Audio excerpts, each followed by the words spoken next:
भगवान श्री कृष्ण की अमृतमय वाणी कुरुक्षेत्र धर्म क्षेत्र में अर्जुन को माध्यम बनाकर भगवान ने दी। गीता का एक एक श्लोक अमृत है और एक एक सूत्र, एक एक संदेश अमृत बिंदु है। तो कहा जा सकता है कि गीता अमृत सिंधु है, अमृत का सागर है। निश्चित ही गीता से जुड़ने से क्या प्राप्त होता है, ये बात संजय ने आखिर में गीता का जब सबसे अंतिम श्लोक कहा, जिसमें धृतराष्ट्र ने जब ये पूछा कि मुझे ये बताओ कि जो कुछ हुआ है और सुना है तुमने भी, तुम्हारी राय क्या है। तब उन्होंने एक आखिरी श्लोक कहा जिसको गीता का पूर्णाहुति वाला श्लोक कहा जाता है। 700 श्लोक की गीता है। तो पूर्णाहुति करनी हो गीता पाठ की तो उस श्लोक से ही होती है, जिसमें संजय कहता यत्र योगेश्वरः कृष्णो यत्र पार्थो धनुर्धरः तत्र श्रीर्विजयो भूतिर्ध्रुवा नीतिर्मतिर्मम। जहाँ जिस स्थान पर हे धृतराष्ट्र अर्जुन और कृष्ण, नर और नारायण, ब्रह्म और छत्र, ये दो शक्तियाँ इकट्ठी हो जाती हैं। मेरा मत, मेरी समझ, मेरा विचार ये कहता है वहीं श्री है, समृद्धि है, शोभा है, और वहीं विजय, संपूर्ण प्रकार की सफलता वहीं पर है, और वहीं पर विभूति है। तरह तरह की विभूतियाँ, रिद्धि, सिद्धि, समृद्धि सब वहीं है, और वहीं अचल नीति है। उन्हीं की नीतियाँ, रणनीतियाँ सफल होती हैं जिनके साथ कृष्ण हैं, और अर्जुन जैसा जिनका मन है उनको ये सब कुछ प्राप्त होता ही होता है। इसलिए समझ लीजिए कि कितना बड़ा लाभ है इस गीता का, कि अगर हम जीवन में जीतना चाहते हैं, रोगों से जीतना चाहते हैं, संकटों से जीतना चाहते हैं, अपने संबंधों में जीतना चाहते हैं, हम समृद्धि को प्राप्त करना चाहते हैं, ऊंची किसी जीवन की ऐसी पद की चोटी पर पहुंचना चाहते हैं जिसको हम ये कहें कि मैं यहाँ तक पहुंच जाना चाहता हूँ, तो उसके जीवन में ज़रूरी है कि गीता आए। और गीता कुछ और नहीं। अगर आप कृष्ण को मानते हैं तो फिर गीता को भी आप मानते हैं, और गीता को अगर मानते हैं तो इसका मतलब आपकी ज़िंदगी में कृष्ण है, क्योंकि गीता कुछ और नहीं है। कृष्ण स्वयं कहते हैं गीता में हृदयम पार्थ, अर्जुन गीता मेरा हृदय है, मेरा दिल है, जहाँ मैं रहता हूँ। तो जब आप गीता का कोई भी श्लोक पढ़ते हैं तो ये समझ लीजिए कि आप भगवान कृष्ण को स्पर्श कर रहे हैं, उनका आशीष ले रहे हैं। इसलिए हर हिंदू घर में, मैं तो कहूँगा हर भारतीय के घर में गीता अवश्य होनी चाहिए। गीता को प्रणाम करें। श्री कृष्ण 16 कलाओं से पूर्ण पुरुषोत्तम है, और पुराण उन्हें 8वां अवतार मानते हैं। और वासुदेव कृष्ण वसुदेव और देवकी के 8वें संतान के रूप में इस पृथ्वी पर आए, और 16 कला पूर्ण होने के कारण जीवन की संपूर्ण विकास की कलाओं को देने का कार्य कृष्ण भगवान का जीवन दर्शन है। और ये जीवन दर्शन बहुत अद्भुत है, क्योंकि भगवान कृष्ण और अर्जुन दोनों चले जा रहे थे, तो एक स्थान पर एक पंडित को जाते देखा, बड़ा दीनहीन भिक्षा मांगता हुआ जा रहा था और ये बोलता हुआ कि गरीबी पीछा नहीं छोड़ रही है, दरिद्रता मेरे घर में आकर बैठ गई है, स्त्रीहीन हो गया हूँ। हमारे देश में सबके नाम के साथ में स्त्री शब्द जोड़ा जाता है, जिससे शोभा आए, संपन्नता आए, बल तेज आए, मुस्कान आए, घर में प्रेम आए, समस्त प्रकार की रिद्धि सिद्धि समृद्धि को एक शब्द में ही बोला जाता है, स्त्री को। इसलिए किसी के नाम के आगे सर लगाने में वो मजा नहीं है जो स्त्री कहने में संपूर्णता आ जाती, इससे बढ़कर के कोई शब्द नहीं हो सकता। तो उसने ये कहा कि मैं स्त्री संपन्न नहीं हूँ, मैं बहुत दीनहीन हूँ, न जाने मेरा भाग्य कब जागेगा। तो अर्जुन को दया आई, उसने कहा हे भूदेव आप उधर की तरफ मत जाओ, मैं आपको कुछ देता हूँ और आप जो है ये अपने पास रखिए।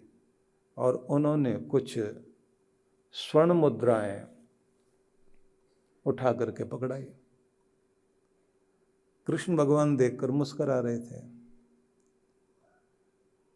अर्जुन ने पूछा कि मुस्करा क्यों रहे हो? बोले ऐसे देने से किसी की समृद्धि नहीं बढ़ जाती।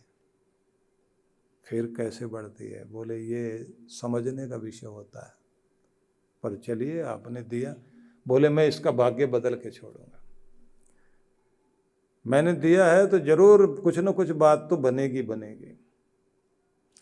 और संयोग ऐसा हुआ कि वो बेचारा जा रहा था चला हुआ, और जिस रास्ते से जा रहा था, क्योंकि गांव के बाहर उसका मकान था और सांझ होने को थी, एक लुटेरा उधर से आया और उसने वो पैसे छीन लिए सारे।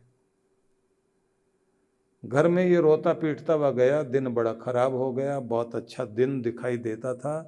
आज इतने बड़े धनुर्धर अर्जुन मिले और उनके साथ में कृष्ण भी थे।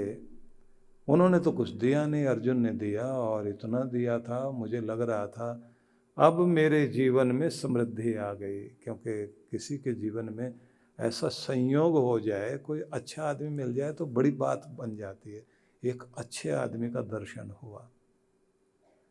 कुछ लोग होते ही प्रातः स्मरणीय हैं, जिनको सुबह याद करते ही दिन अच्छा हो जाता है, और कुछ ऐसे होते हैं जिनको याद करने से उनका चेहरा भी याद आ जाए तो भी मूड खराब हो जाता है।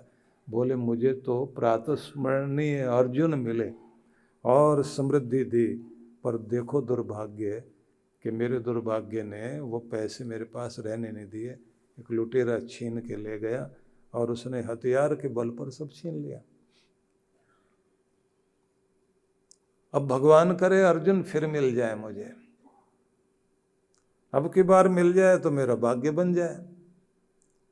अगले दिन जो है जिधर की तरफ अर्जुन जा रहे थे, उसने पूछ लिया था कि आप लोग किधर जा रहे हैं, तो बताया कि हम इस वन की तरफ जा रहे हैं और इधर ही भ्रमण करेंगे। तो वो ढूंढता ढूंढता उधर ही पहुंच गया। दीनहीन दशा। अर्जुन ने पूछा कि कहाँ जा रहे हो? बोले भिक्षा मांगने। बस्ती की तरफ क्यों नहीं गए? बोले बस्ती में तो कोई देने वाला नहीं है, और जो दिल में बसता है वो भी नहीं दे रहा है, बस आप ही दोगे। कल जो दिया था उसका क्या हुआ? बोले कोई छीन ले गया। तो उन्होंने कहा कि तुम उसको हाथ में लेके जा रहे होंगे। बोले मैंने जो आपने सिक्के दिए थे, मैं ऐसे वो हाथ में लेके ऐसे से घुमाता हुआ जा रहा था, और मैं कह रहा था बस बन गई किस्मत, चमक गई किस्मत, अब जो है मैं भी कुछ हो गया हूँ, अब मैं बताऊंगा सबको कि मेरे पास भी कुछ है। मैं बहुत आनंदित था। मुझे तो लग रहा था कि मैं अपने दोस्तों को बुला के पार्टी भी कर लूं और उनको भी बता दूं कि अब मैं कंगला नहीं रह गया हूँ, लेकिन एक झटके में कंगाल कर गया वो तो। अर्जुन ने सोच करके अपना एक मोती निकाला और कहा कि देखो ये जो मैं तुम्हें दे रहा हूँ ये भी काफ़ी है तुम्हारी ज़िंदगी भर के लिए, क्योंकि ऐसा मोती भी अलभ्य है ये तो मैं दे रहा हूँ, जाएगी तुम्हारी करीबी, और दे दिया। अब वो लेकर उसको चल पड़ा और उसको समझ में आ गया, ना तो ये किसी को दिखाई देता, ना मैं किसी को बताऊंगा, और बताऊंगा तो पत्नी को भी नहीं। बस जब कुछ बेच कर इसको पैसे वैसे आएंगे उसके बाद बताया जाएगा सबको। कुछ हो गया हूँ आज, जा रहा है। घर में गया, जाते ही थका आ रहा था तो उसने सोचा कुछ आराम करता हूँ, तो पूछा किसी से मेरी पत्नी कहाँ गई, बोले पानी भरने गई है घड़े ले करके। तो पुराना घड़ा एक था, उसमें जाके मोती रख दिया, बोले यहाँ से तो ये मोती जाएगा नहीं, और सो गया बेचारा जाके। उधर वो महिला जो पानी लेकर आ रही थी तो ठोकर लगी, उसके घड़े टूट गए। अब उसने देखा, पता चला कि पति भी घर में आ गए, तो पुराने वाला घड़ा उठा लिया। जो घर में पुराना घड़ा था जिसमें मोती डाला था, वही वाला घड़ा उठाया और वो ले जा करके पानी भरने के लिए चली गई। अब जाते उसने पहले ये कि पुराना घड़ा था तो घड़ा तो धोना ही था, घड़ा धो दिया।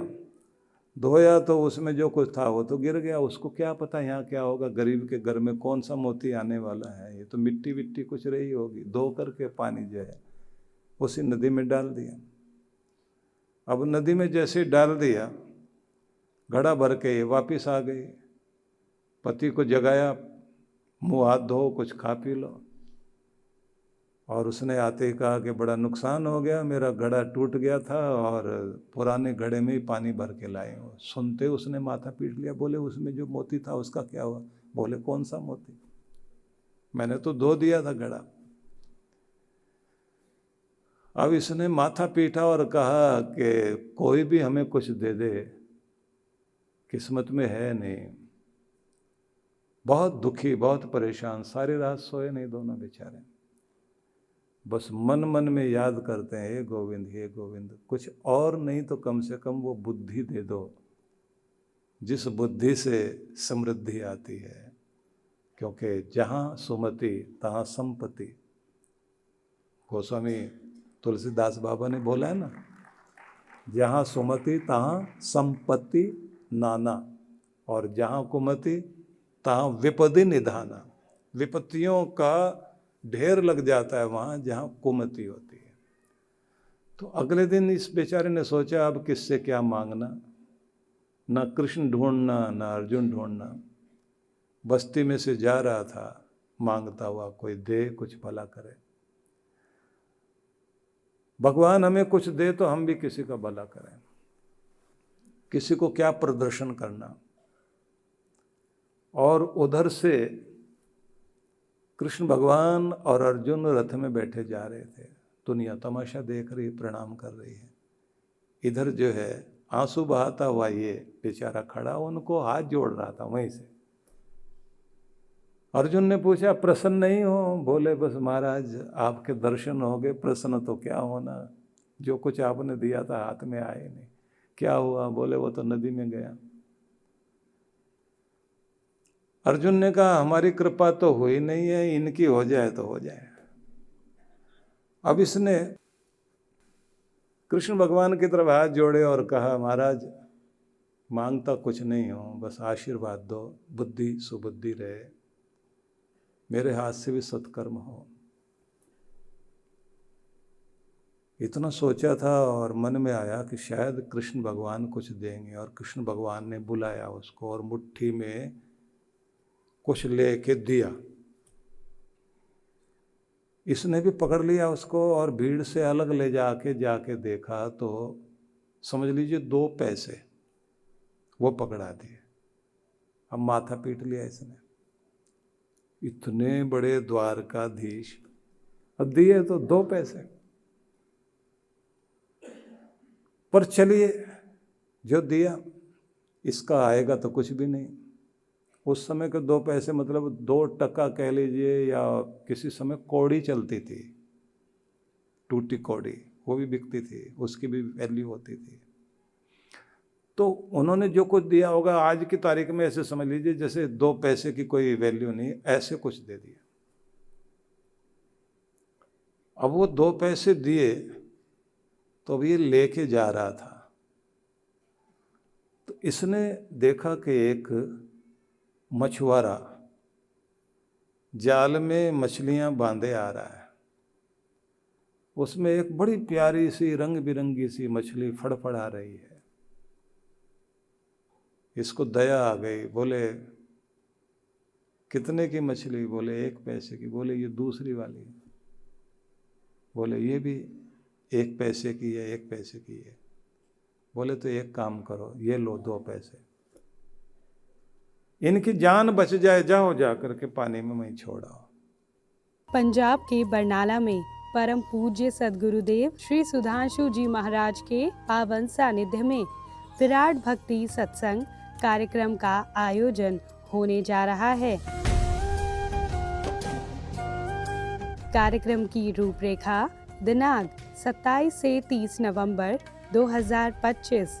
शुभारंभ 27 नवंबर सायं 4:30 से 7 बजे। 28 से 30 नवंबर प्रातः 8:30 से 11 बजे, सायं 4:30 से 7 बजे। स्थान नई अनाज मंडी नजदीक गौशाला बरनाला। विशेष कार्यक्रम गुरु मंत्र दीक्षा 30 नवंबर दोपहर 12:15 बजे। आयोजक विश्व जागृति मिशन बरनाला मंडल। संपर्क सूत्र। आप सपरिवार सादर आमंत्रित हैं।